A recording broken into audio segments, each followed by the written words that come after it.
Look at that beautiful view on the Hanwha camera system.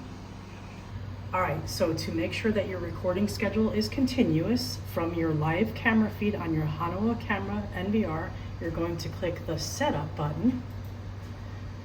Then you're going to go to the record, and then you're going to go to record schedule.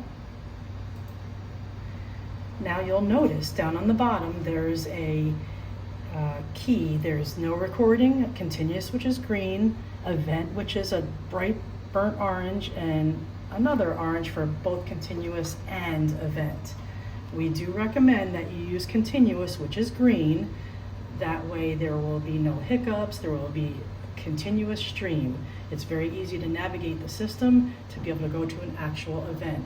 Once you do choose continuous, then you'll go to apply down on the bottom, and it'll save that recording schedule. You have to do that for each camera, or you can apply to all other channels up on the top right there.